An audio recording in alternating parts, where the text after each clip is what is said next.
As busy Christian women, there's three mindsets that we can glean from the Book of Ruth, and I want to talk about those today.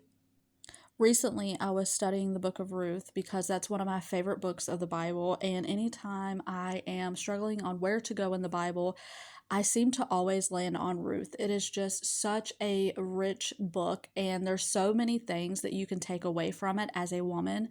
But these three things, I think, are some of the mindsets that will help us in our lives when things are busy and hectic and we sometimes waver back and forth on things. I think these three mindsets will just help ground us and keep us surrendering to God and also give us the peace that we're all looking for.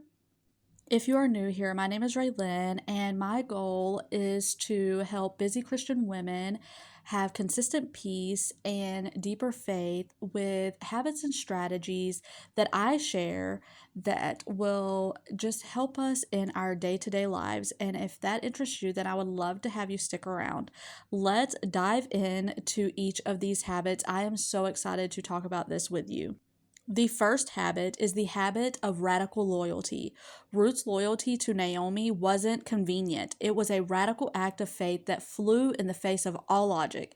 As a busy woman, it's easy to break promises or commitments when life gets hectic. This habit is about honoring your word even when it feels difficult. And here's how you practice it. Make a conscious choice to be loyal to your commitments, not just when it's easy, but also when it's difficult. This could be loyalty to your morning quiet time, to a person who is struggling, or to a ministry. This habit brings peace because it removes the anxiety of constantly breaking your word. I happen to know that this is something that I am being very mindful of lately. It's so easy to say, oh, well, I will do this and tell someone that you're going to do something. And at the time, it seems like, oh, this is easy to stick to. Then things get busy and things go a little chaotic and a little wacky. And suddenly you're like, oh, wait, oh, now I can't do that because of X, Y, or Z. But making sure that we remember that we said we were going to do something and to do it. This is something that I am actively trying to do in my own life, so I wanted to share this here. The second habit is the habit of trustful work. Ruth didn't just sit and wait. She went out to the fields and worked hard gleaning.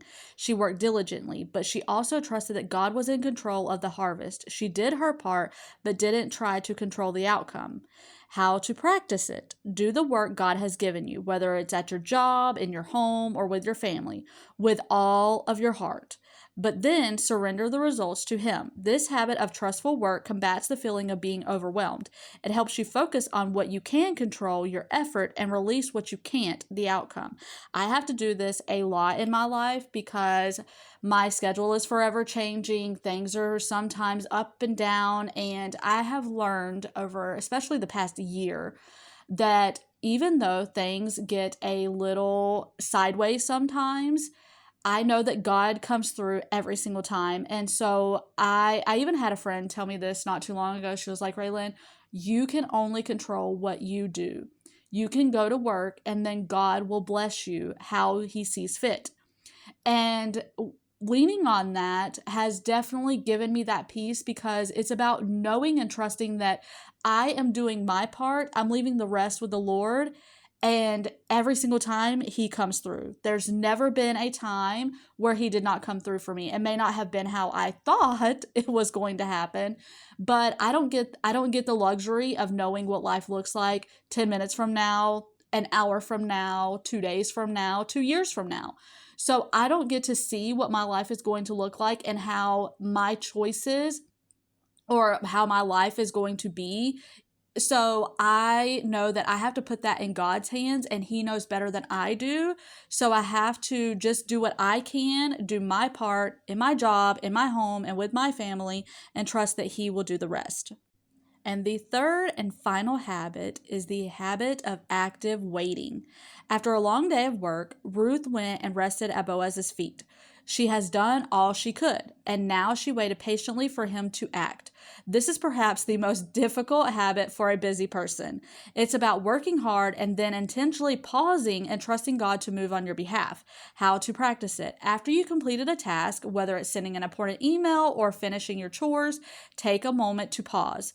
Instead of immediately moving on to the next thing, consciously hand it over to God in prayer. This habit of active waiting helps reduce anxiety and teaches you to trust in God's perfect timing, not your own. Each of these habits from Ruth's story can be a powerful tool for finding peace in your busy life.